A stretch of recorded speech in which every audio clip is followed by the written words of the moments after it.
My husband kept coming home late, saying, "Just work stuff, you worry too much." One night, I followed him to a fancy hotel and saw him walk into a suite with a woman.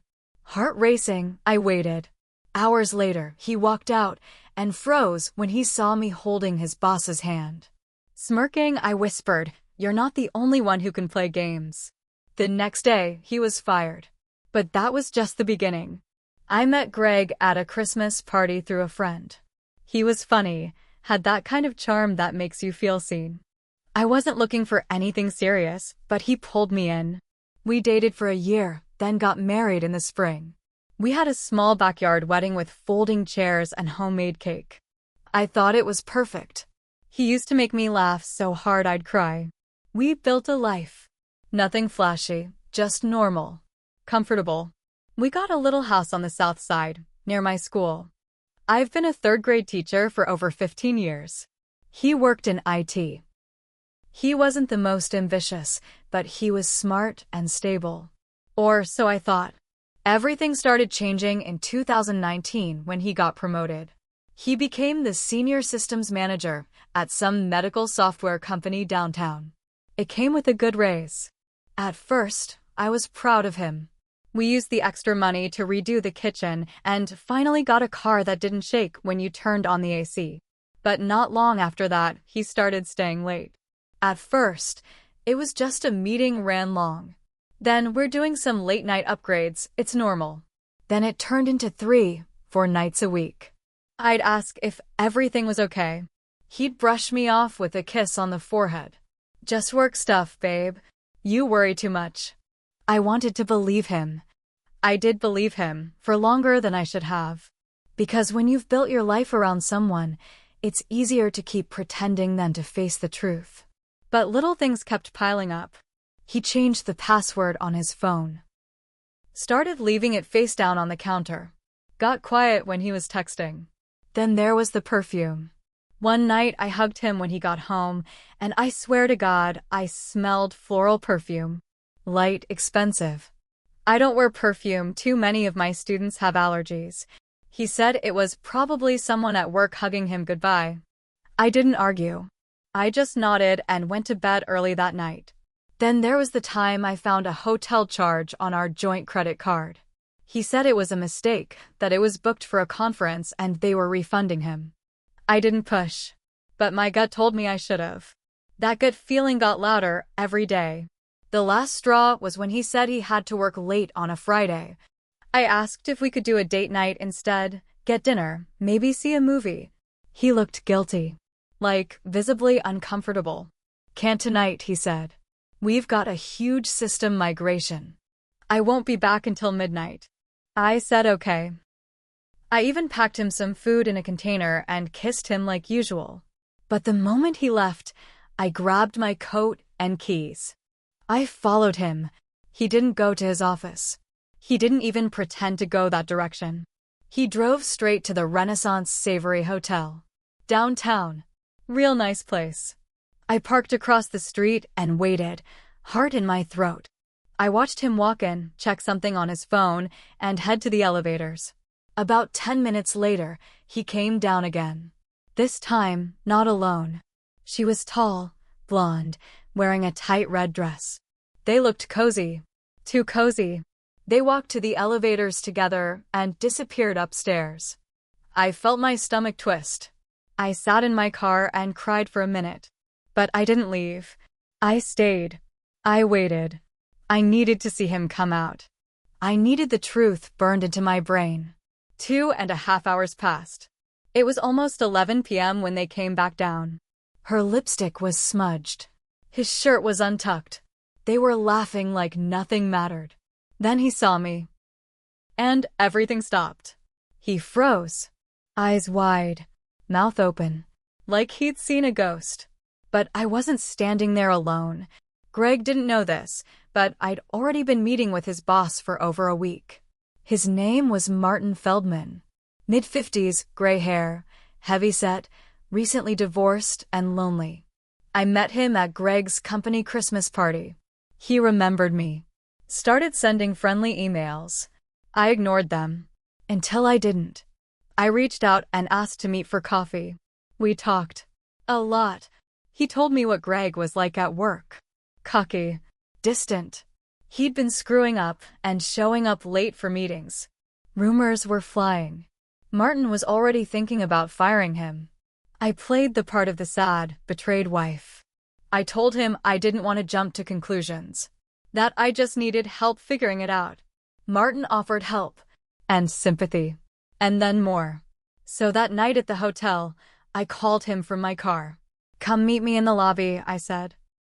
He was there in 15 minutes, smiling, holding my hand like he was proud to be seen with me. So when Greg walked out of that elevator, hand in hand with his little side piece, he stopped cold when he saw me. But what really broke him was seeing whose hand I was holding. Martin turned and looked him in the eye. Greg, he said flatly. Greg stammered. Let go of the woman's hand. I stepped forward. Close enough to whisper. You're not the only one who can play games. Then I turned and walked out with Martin. Greg was fired the next morning. But the damage I had planned? That was only just starting. Greg getting fired was fast. Too fast, honestly. Martin didn't waste time. I didn't ask him to do it, not directly. But the way Greg's face looked in that lobby? It was enough. Martin told HR the next morning that Greg had violated company policy. Misuse of company time, moral misconduct, damage to the company's image. He didn't go into details. He didn't need to. By noon, Greg was out. He came home that afternoon, early, and he looked wrecked. He didn't even open the front door all the way, just stood there in the doorway, like he didn't know if he was allowed inside. I was sitting at the kitchen table, calm, flipping through my planner like it was just another Tuesday. You set me up, he said. No, I said, standing up. You set yourself up. I just made sure someone was watching. He looked like he wanted to scream. His hands balled into fists, but he didn't move. He just stood there, like a scared little boy. What did you tell Martin? He asked. Nothing he didn't already know. You did this to yourself. He stormed upstairs. I heard drawers slamming. 10 minutes later, he came back down with a duffel bag. You want to blow up our whole life because I made one mistake? He snapped. One mistake. I laughed. Actually laughed. You've been lying for months. Don't insult me by pretending this was a slip-up. He left without another word. The house was quiet after that, almost too quiet. At first, I thought I'd feel relief. But it didn't come right away. There's no peace in betrayal. There's just space, lots of it, and silence that's louder than yelling. I thought that was it. But Greg wasn't done. Not even close. A week later, I came home from work and noticed something off. Mail was missing. I always left bills and letters on the entry table until I sorted them. But the pile I left that morning? Gone. I checked the bedroom. One of the drawers had been opened. My old laptop was gone. The cheap backup one I used for lesson plans. I checked the back door. The lock was scratched. Not broken, but tampered with. I called the police. Filed a report. Nothing came of it. No prints, no cameras, no witnesses. I knew it was Greg. He still had a key. I changed the locks the next day. Then I got a call from the school. Ms. Riley, my principal, said, we got an email this morning. I think you should see it. He forwarded it to me. It was anonymous, but it wasn't hard to figure out who wrote it. It accused me of having an inappropriate relationship with a student's father. Said I'd been seen getting too close during pickup hours. That I'd crossed boundaries. There were fake screenshots. Staged messages. Garbage. But enough to make people talk. Greg had gone full scorched earth. I sat in my car and cried. I felt sick. Humiliated. My principal said he didn't believe it.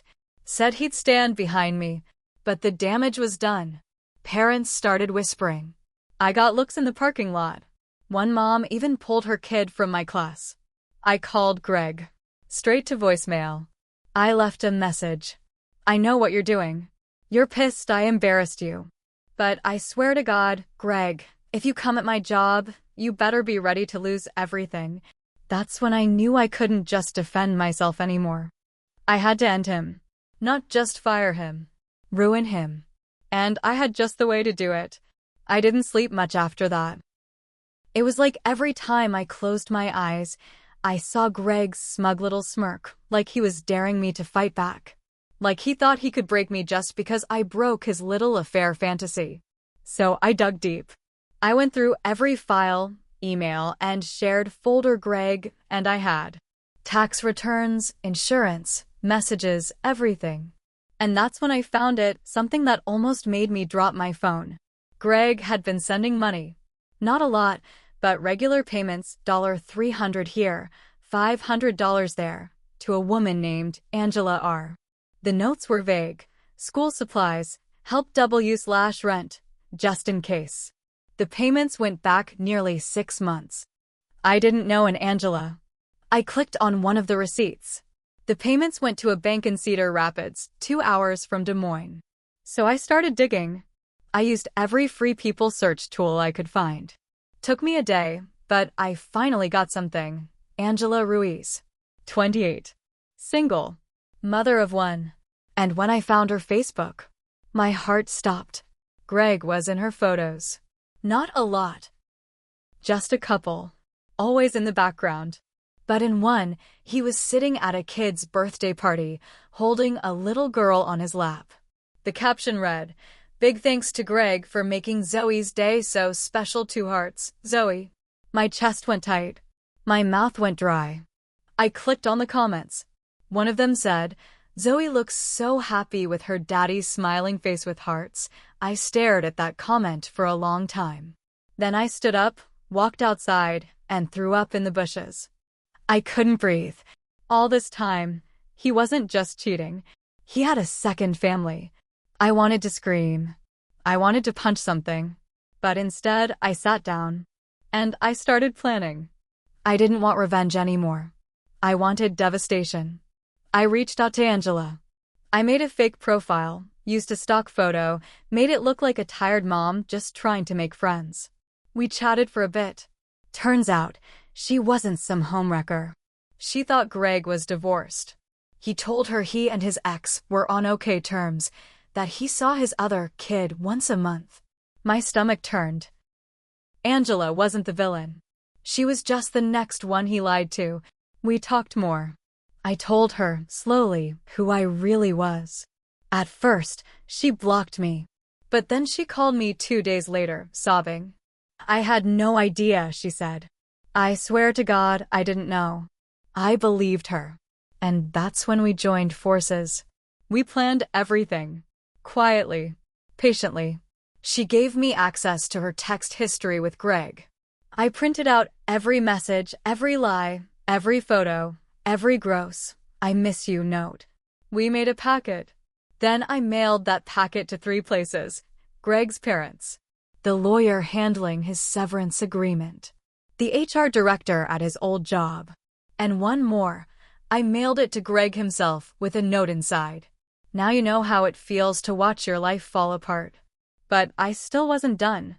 When the packets landed, the fallout was nuclear. Greg's parents called me first. His mom sobbed. His dad just said, "I'm ashamed to call him my son." They didn't know about Zoe. They'd never even heard her name. Greg had kept it hidden. I guess he thought he'd always keep us separate. Like he was some kind of secret agent juggling 2 lives. They went to see Angela. I didn't ask them to. But they did. Brought toys for Zoe. Left with broken hearts. Next, the lawyer called.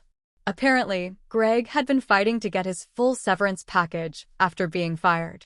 But with the evidence we'd sent in, messages showing he was cheating on company time, using work devices for personal stuff, it wasn't just denied. They were reviewing options to sue him for breach of conduct. He'd lose everything. But what really hit him hardest? Martin. Greg had been trying to smooth things over with him. Sent emails. Apologies. Even offered to sign NDAs. I know this because Martin forwarded them to me. I read them, then deleted them. Martin didn't reply to Greg. But he did make one last move. He sent a message to every employee in the company outlining new conduct policies. One of the examples listed? Any employee found living a double life or using company time for personal deception will be terminated immediately, no exceptions. It didn't name Greg, but everyone knew. Greg's reputation in that world was dead. Angela stopped talking to him. She told him she couldn't let Zoe grow up thinking this kind of man was a father. She said if he wanted to be in her life, he'd need to go to court. Prove he was stable, sober, safe. He didn't even try. I wish I could say I felt satisfied after all that. But I didn't. Not right away. Because the truth is, I changed too. Getting revenge? It twisted something in me. I didn't go back to the woman I was before. I couldn't. I started sleeping with the TV on. I jumped at noises. I stopped trusting people, even the good ones. Martin and I kept things going for a while. It wasn't love. Not even close. It was just easy. Two broken people trying to feel something. But one night, I looked at him across the table and realized I felt nothing. No spark. No warmth. Just emptiness. I told him I needed to be alone. And I meant it. So here I am. Living alone in a quiet house, in a quiet neighborhood, trying to rebuild. People ask if I regret what I did. If I took it too far. Maybe. But then I remember the way Greg looked at me that night, smug, careless, like I was nothing. And I remind myself, he threw away our life for a thrill. I just handed him the match,